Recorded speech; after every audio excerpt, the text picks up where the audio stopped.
are now live. We're live. Yeah. Hello, this is George. And Bonnie.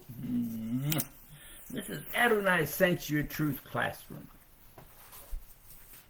Today we're going over Judges 14 and 15, and this is February 3rd already. Wow. Already is right. Wow. Well, should we get started? Yep, let's go. February 14.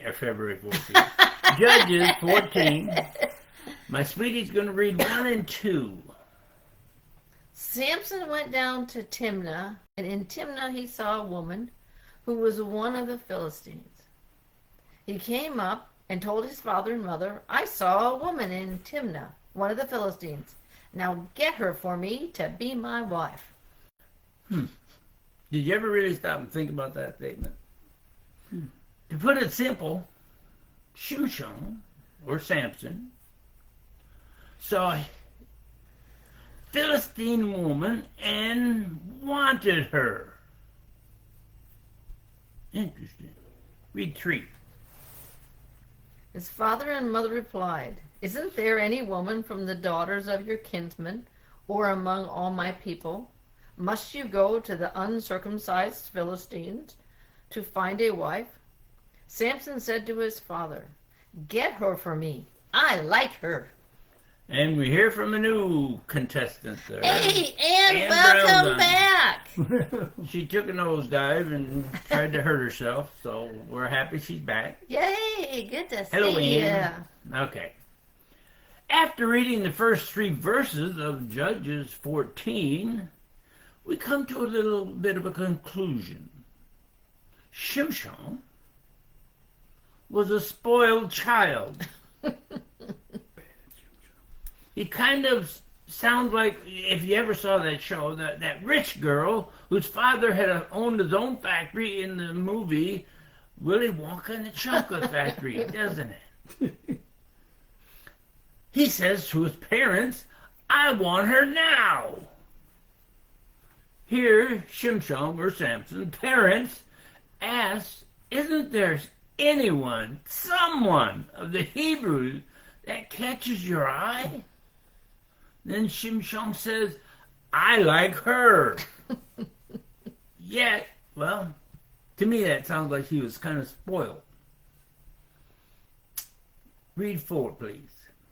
His father and mother didn't know that all this came from Adonai, who was seeking grounds for a quarrel with the Philistines. At that time, the Philistines were ruling Israel.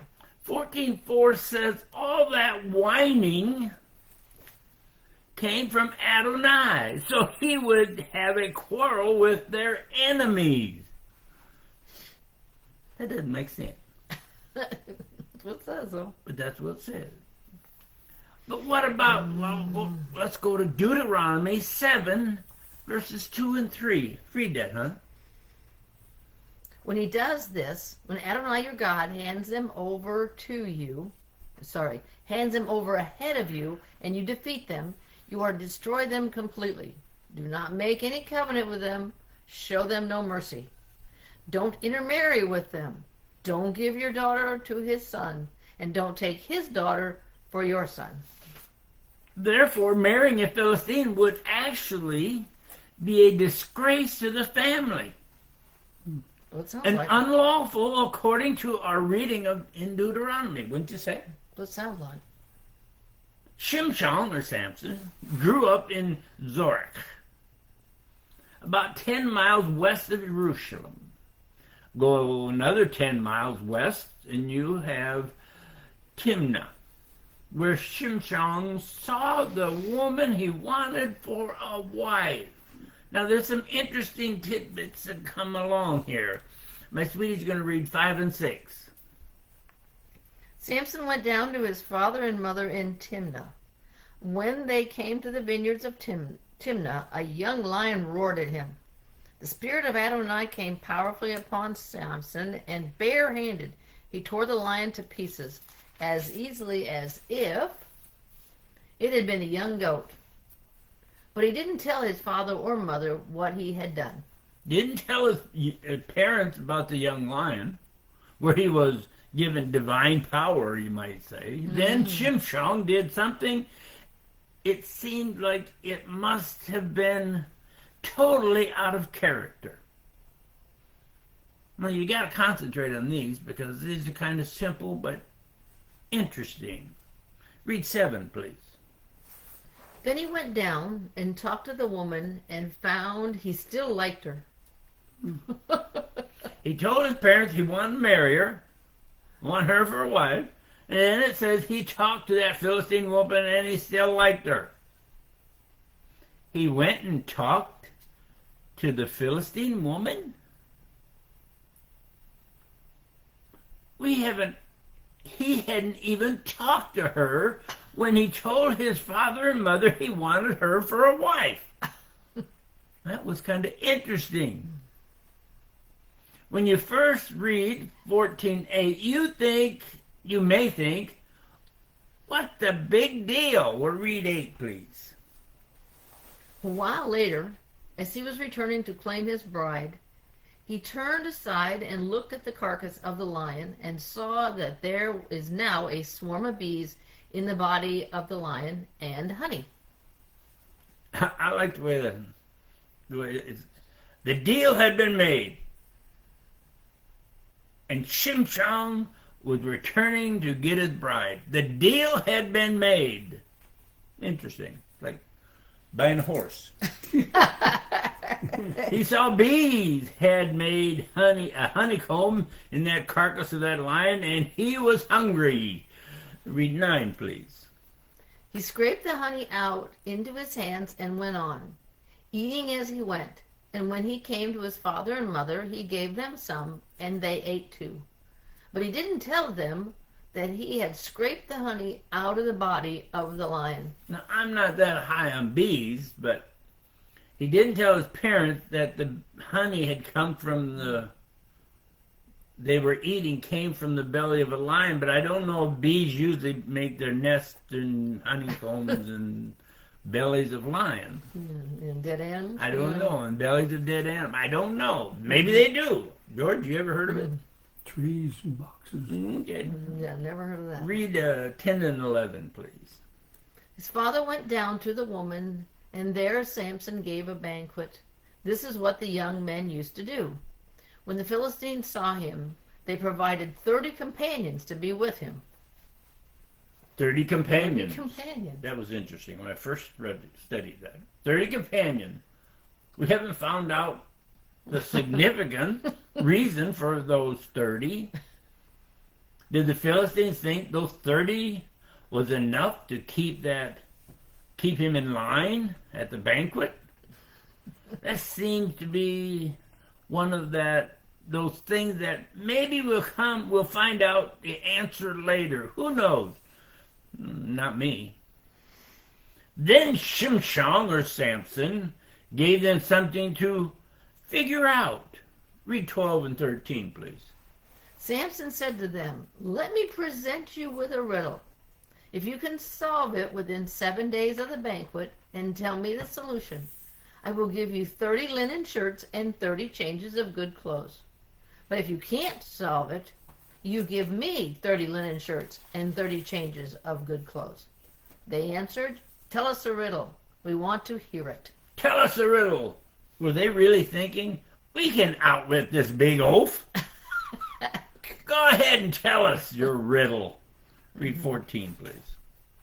So he said to them, "Out of the eater came food. Out of the strong came sweetness." 3 days passed, and they couldn't solve the riddle. Interesting, isn't it? Now, let me ask you, think about this, people. Let me ask you a question. If you had never read or heard about that, what was did or told the rest of the story, would you have figured that out? I admit I wouldn't have had a clue. And they didn't either. For 3 days, nothing. Then they showed the same integrity a lot of people of today have. In a lot of areas, They used threats. Oh, here's the threat coming up. Read 15, please. On the seventh day, they said to Samson's wife, "Coax your husband into telling us the solution to the riddle. Otherwise, we'll burn down your father's house and you with it. You two called us here to turn us into paupers, didn't you?" Well, that's kind of a threat. Kind of. We'll burn down your father's house and make sure you're in it. So she cried and cried every day to Shimshon or Samson. Read 16, please. Samson's wife went to him in tears and said, "You don't love me, you hate me. You told a riddle to my fellow countrymen and you haven't told me the answer." He said to her, "Look, I haven't even told it to my father or mother. Should I tell you?" If you really love me, why haven't you at least told me I'm your wife? I haven't even told my parents, so why would I tell you?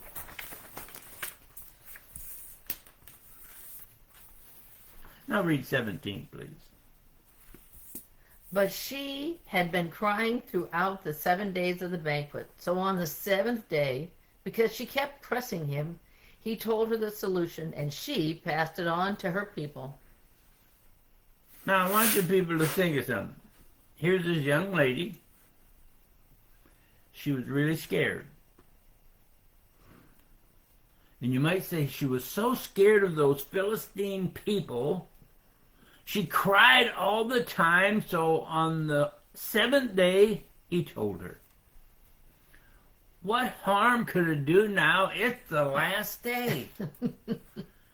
To save her father, his house, and her, she told her people. Read 18. Then before sundown on the seventh day, the men of the city said to him, "What is sweeter than honey, and what is stronger than a lion?" Samson answered, "If you hadn't plowed with my young cow," I love that, "you wouldn't have solved the riddle now." That's real love. Those Philistines thought they had won. What is sweeter than honey? What is stronger than a lion? Shimshon, or Samson, replied to them, "If you hadn't manipulated, or you could say, scared my wife, you wouldn't have solved the riddle." I wasn't going to use cow. What it says. That's what it says. But I didn't use it. He became angry. And with that anger, read 19, please. Then the spirit of Adonai came over him powerfully. He went down to Ashkelon, killed 30 of their men, took their good clothes, and gave them to the men who had solved the riddle. He was boiling with rage, so he went straight up to his father's house. So, George, those religions that say that Adonai is only love, they must not have read this part. In that anger, Adonai gave him power. Is that what that says? Yeah, Pretty much. pretty much. In all reality, Shimshon, or Samson, shouldn't have been in a situation like that in the first place. Why? Go back to Deuteronomy and read just 7:2. When he does this, when Adonai, your God, hands them over ahead of you, and you defeat them, you are to destroy them completely. Do not make any covenant with them. Show them no mercy. Destroy them completely, but they didn't do or trust in Adonai enough to do his will completely. He killed 30 men, took their clothes, and gave it to them. Then in his anger, he went to his father's house, pouting. I know it doesn't say that. That's what it sounds like to me. Doesn't it to you? Went to his father's house kind of pouting. Then he found out what his father did with his wife. Oh, wait a minute. She's my wife. Read what his father did, or what her father, her father did. Verse 20. Verse 20. And his wife was given to the companion who had been the best man at the wedding. Gave There you Shimshon's go. wife It's all to the yours. best man. After his anger, and it seemed the wedding was, you might say, in a shambles, and her father didn't want his daughter disgraced. Now, I want you to think about that. The father really didn't want his daughter disgraced about what happened. And he had thought that Shimshon, or Samson, deserted his wife. He went back to his dad's house. So, he didn't want his daughter disgraced by the outcome, so he gave her to the best man as his wife. We'll find out in chapter 15 that it took Shimshon, or Samson, time to go back to even get his wife. Read 1, please. 15. Chapter 15, verse 1. But after a while, during the wheat harvest season, Samson went to see his wife. He brought a young goat for her and said to her father, I want to go to my wife in her room. But he wouldn't let him. Shimshon still wanted her for a wife. She betrayed him because she was scared for her and her father's life. And we never know if Shimshon or Samson ever found that out. It never does say that if he found that out. No. Yet he went back for her, letting her know that he forgave her for bringing a young goat for her. Yet her father said no. Read 2, please. 15:2. Her father said, I really thought you hated her altogether, so I gave her to your best man. But her younger sister, isn't she even prettier? Why not take her instead? No, this is kind of interesting. There you If go. you think about it, that second verse states why he gave her to the best man. I thought you hated her. Mm-hmm. But I've never heard a priest bring that part up.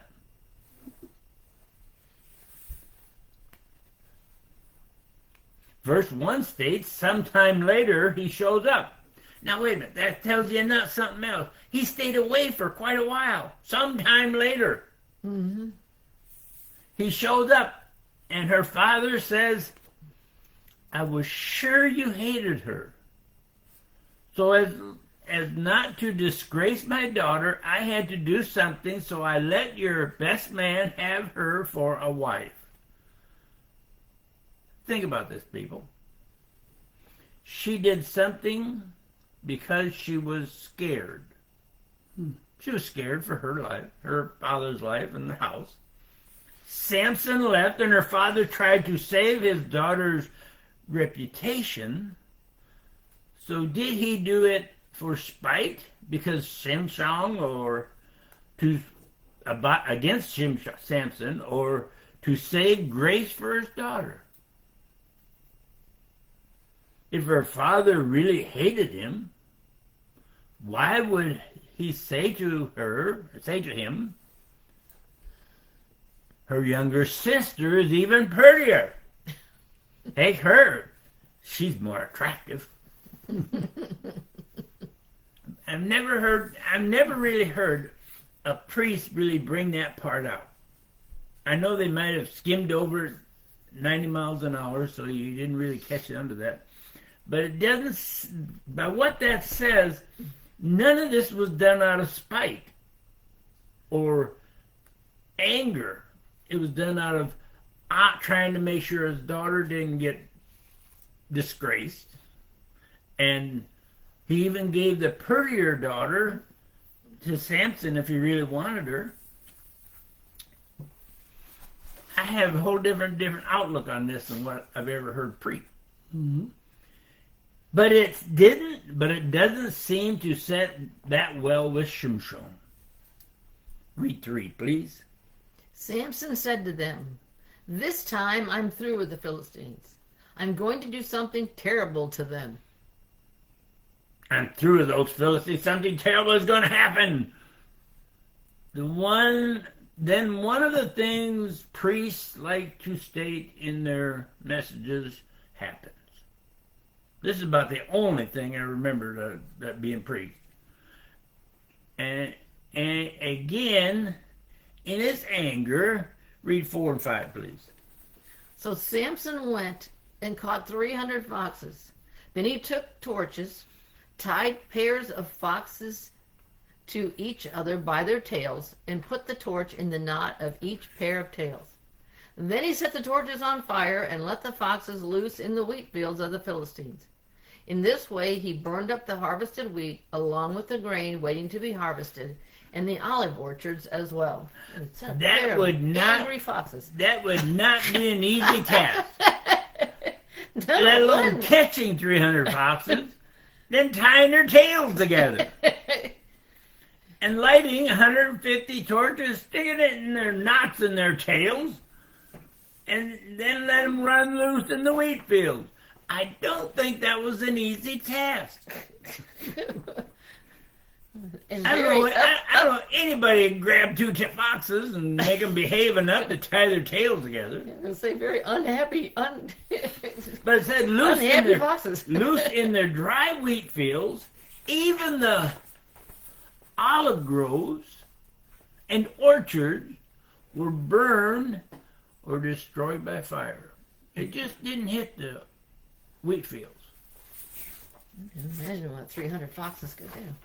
They're mad foxes. 150 pairs. Read 6, please. The Philistines answered, "Who did this?" They answered, "Samson, the son-in-law of the man from Timnah, because he took Samson's wife and gave her to his best man." Then the Philistines came up and burned both her and her father to death. Ouch. Who did that? Terrible act to our Philistine harvest. Shimshon. You know, the one you tricked. You know, the man in Timnah. You remember his daughter is the one you scared, so she betrayed the man who was going to be her husband. Her father gave her daughter to the best man as his wife because of that act. And now this huge guy is mad at us. So they took absolutely no responsibility for their action or this action of revenge. The Philistines did to that girl and her father what she was so scared of in the first place. Burned both of them to death. Read 7 and 8, please. Samson said to them, "I will certainly have my revenge on you for doing such a thing. But after I do, I'll stop." Infuriated, he began killing them right and left. It was a massacre. Then he went down and stayed in the cave at the Etam rock.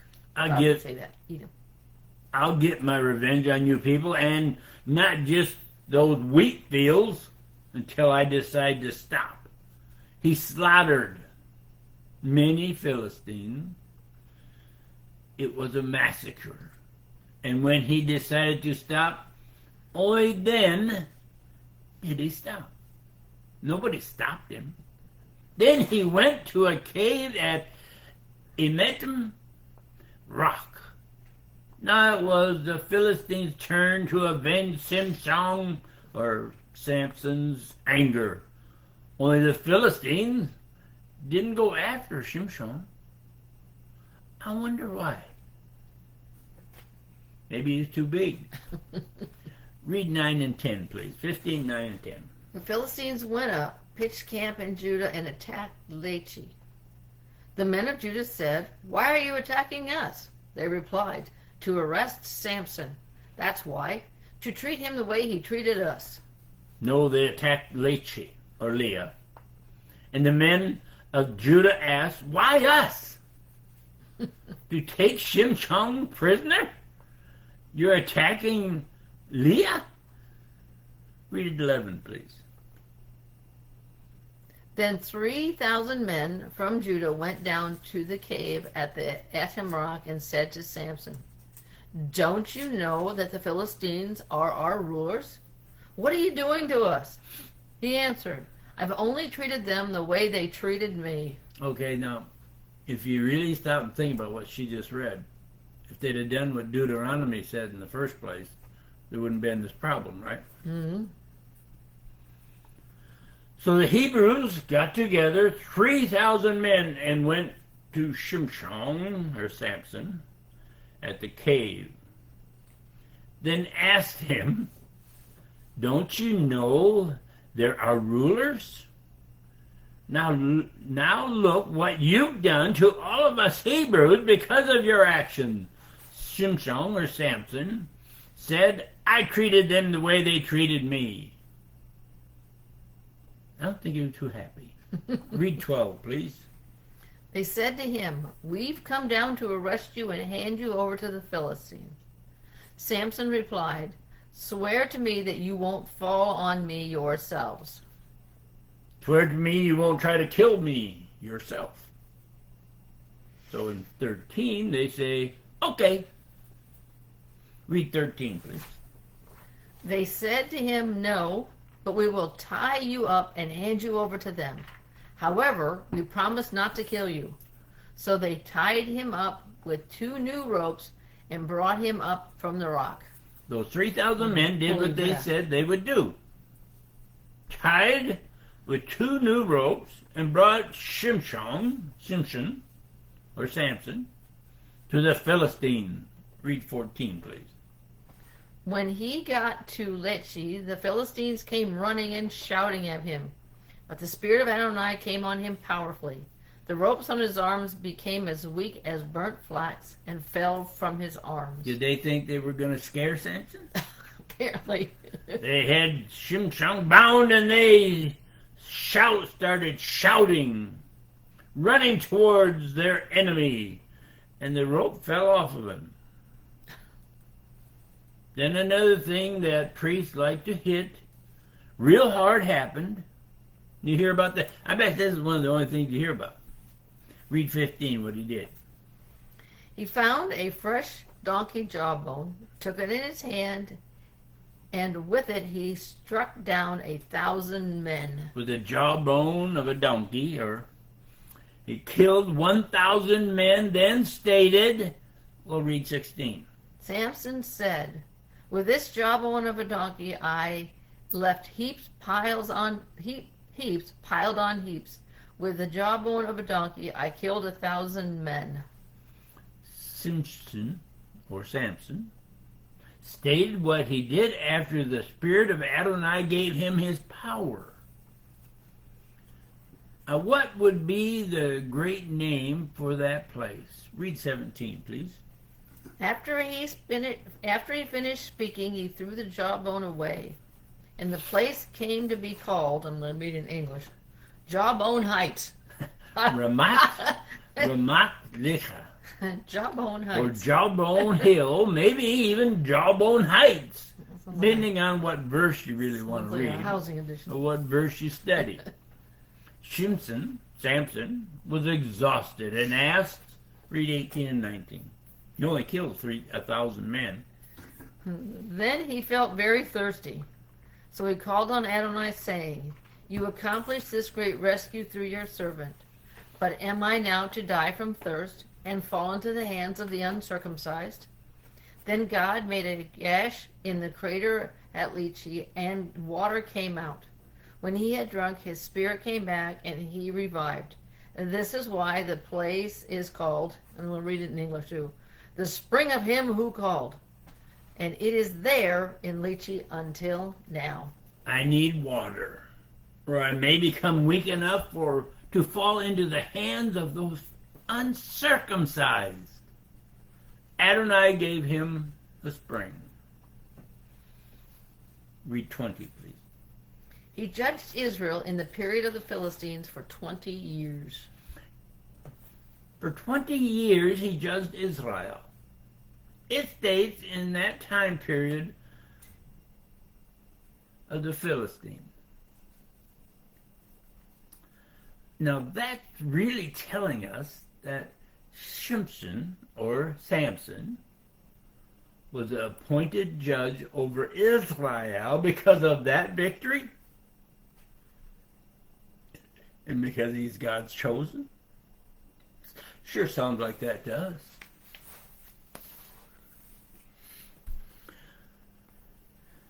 Thank you for teaching Adonai. A-D-O-N. Adon. Thank you for teaching Adonai. You're welcome, Ann. And I hope other people get the idea that we try to bring out what Adonai wants you to understand, not what some priest wants you to understand.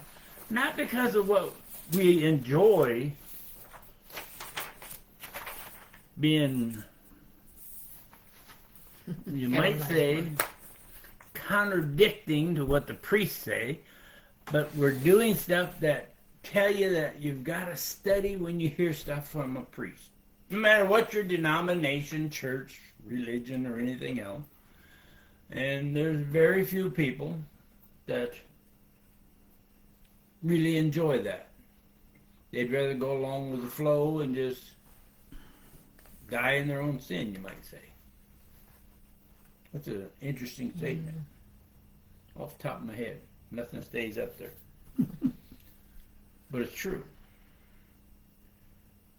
And yesterday, I was asked to say the prayer for... Sunday, I was asked to say the prayer for a soup supper. Now, may not have been the right thing to do, but this is what I did. When I stood up there, I looked at all the people, and I thought, there's maybe nobody, maybe a few that were there that even knew who Adonai was.